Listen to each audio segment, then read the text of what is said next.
नमस्कार दोस्तों, मैं हूं अंश और इस वीडियो में बात करेंगे हम CIA ट्रायड के बारे में, जो बहुत एक पॉपुलर टर्म है। यहाँ पर CIA के बारे में जानते हैं कि ये क्या है। तो एक ट्रायंगल देख रहे हो आप, ट्रायंगल के बीच में इंफॉर्मेशन सिक्योरिटी है। तो इसका मतलब ये है कि इंफॉर्मेशन सिक्योरिटी रिवॉल्व करती है तीन चीज़ों के अराउंड। मेनली तीन चीज़ें हैं, बाकी तो काफ़ी चीज़ें हैं, लेकिन जो मेन प्रिंसिपल्स है ना, तीन ऑब्जेक्टिव्स है हमारे पास इंफॉर्मेशन सिक्योरिटी में। और तीन चीज़ें इंपॉर्टेंट हैं यहाँ पे, जो हम पढ़ चुके हैं पहले भी: कॉन्फिडेंशियलिटी, इंटीग्रिटी और अवेलेबिलिटी। तो ये तीनों चीज़ अगर मतलब इन्वॉल्व हो रही है, अगर सेटिस्फाई हो रही है, अगर फुलफिल हो रही है, तो हम लोग बोल सकते हैं कि हम लोग हाँ इन्फोसेक सही से चला रहे हैं और काम कर रहे हैं। तो ये काम करती है। इन तीनों की चीज़ों के बारे में एक जान लेते हैं एक बार फिर से। तो सबसे पहले जो चीज़ थी कॉन्फिडेंशियलिटी, यहाँ पर मैंने बोला था कि प्राइवेसी और कॉन्फिडेंशियलिटी में डिफरेंस होता है, और वो डिफरेंस आपको शायद समझ में आ गया होगा। तो ये काफ़ी बड़ा टर्म है प्राइवेसी से, और यहाँ पर ये बोला जाता है कि गलत लोगों के पास नहीं पहुँचने चाहिए डेटा, और इसके साथ साथ सही इंसानों के पास तो पहुँचनी चाहिए। मतलब गलत नहीं है तो वो तो छोड़ो, उनके पास नहीं आनी चाहिए, लेकिन जो सही है, जिनको मिलनी चाहिए, उनको मिलनी भी चाहिए। ठीक है। अब यहाँ पर कॉन्फिडेंशियलिटी के हम लोग करते क्या क्या है उसके लिए। हम लोग डेटा का एन्क्रिप्शन करते हैं। बहुत सारे तरीके हैं एन्क्रिप्शन के, हम लोग देखेंगे उसको बाद में। उसके बाद ऑथेंटिकेशन करते हैं, मतलब हम जो डेटा हमको मिल रही है वो सही जगह से मिल रही है कि नहीं, वो हमको पता करना पड़ेगा ना, या जो हम लोग भेज रहे हैं वो सही सही इंसान को भेज रहे हैं कि नहीं। उसके लिए हमको ऑथेंटिकेशन की ज़रूरत पड़ती है। यहाँ पर हम लोग टू फैक्टर, मल्टी फैक्टर, बहुत सारे ऑथेंटिकेशन यूज़ करते हैं। टू फैक्टर का मतलब है कि हम लोग दो तरीके से ऑथेंटिकेट करेंगे, मतलब वो ज़्यादा स्ट्रॉन्गर होता है। एक हो गया पासवर्ड और दूसरा हो गया OTP, जो मोबाइल में या फ़ोन में या मतलब ईमेल में आएगा। मल्टी फैक्टर और बहुत ज़्यादा होता है, मतलब दो तीन तरीके होते हैं, फिर उसमें पासवर्ड, फिंगरप्रिंट वगैरह भी लगता है। तो वो काफ़ी सारी चीज़ें हैं, हम लोग कर सकते हैं।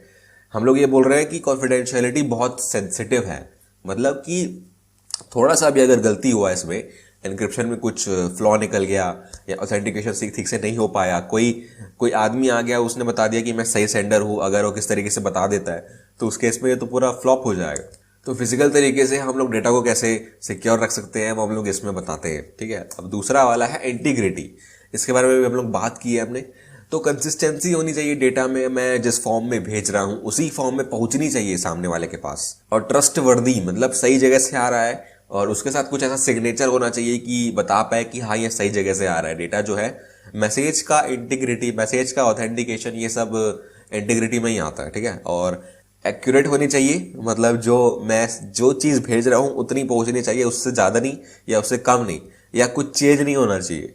और यहाँ पर वही लिखा है कि ट्रांजिट में चेंज नहीं होना चाहिए। ट्रांजिट मतलब जब डेटा ट्रैवल कर रही है, जब डेटा एक जगह से दूसरी जगह जा रही है इंटरनेट पे, नेटवर्क पे, उस टाइम पे कोई चेंज नहीं होना चाहिए बीच में।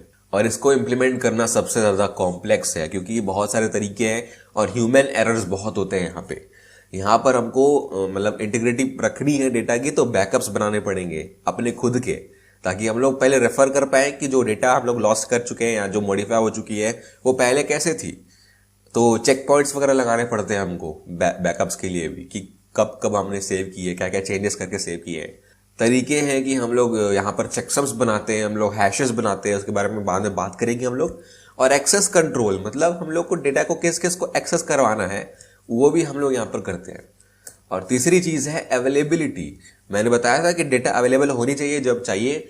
इसके लिए हम लोग क्या करते हैं, हम लोग सॉफ्टवेयर और हार्डवेयर को अपडेट करते हैं। अपडेट करना ज़रूरी इसलिए है क्योंकि पहले वर्जन्स में बहुत सारी कमियां निकल सकती हैं, बग्स निकल सकते हैं, जिससे सिस्टम हैक हो सकता है। तो हमेशा अपडेटेड रहना बहुत ज़रूरी है। ये उतना ही ज़रूरी है जितना हमको इन्फॉर्मेशन सिक्योरिटी, जितना हमको प्राइवेसी इंपॉर्टेंट है, उतना ही अपडेशन भी इंपॉर्टेंट है। तो डेटा को जब इंस्टेंटली अवेलेबल कराना है तो उस केस में हमको कैपेसिटी बढ़ानी पड़ेगी, क्योंकि जिस स्पीड से सेंटर भेज रहे हैं उस स्पीड से हमको रिसीव भी करना है।